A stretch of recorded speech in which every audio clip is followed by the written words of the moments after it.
Hey Fox, hello and welcome to this YouTube channel. In this video, I'm gonna teach you how to fix an error, which is, do you want to allow this app to make any change in your device here in your Windows 11 PC or laptop?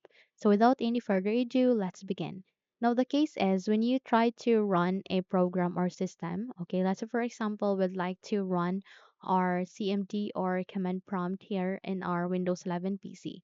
The moment you click on Run as Administrator, you would be able to see this error, which is, do you want to allow this app to make changes to your device? So in order to fix this problem, we'll be performing a very basic step, okay? And that is, first, you need to proceed at the button search bar again. And from here, you need to type for UAC or User Account Control.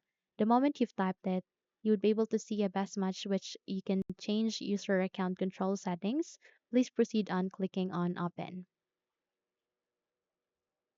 Now, the reason why you get an error is that you have set it either in the second line or in the third line.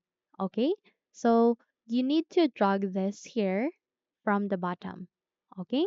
So from here, you won't be able to notify when you try to run apps to install software or make changes to your computer, and if you will make changes to your Windows settings, so there won't be any notification that would be coming up. So click on OK and click on Yes, and in that way you won't be able to receive any error. So if we will try to run again our CMD here, if we will try to click on the best matched and if we will try to go with run as administrator, we won't be able to get an error which says, do you want to allow this app to make any changes here in your device? Okay, so you can simply access that directly. So that's it. You can now close the window and you're good to go.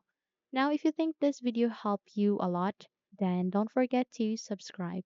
Hit the like button as well as the bell icon to be updated for more tutorials like this. Thank you for watching this video and have a good day.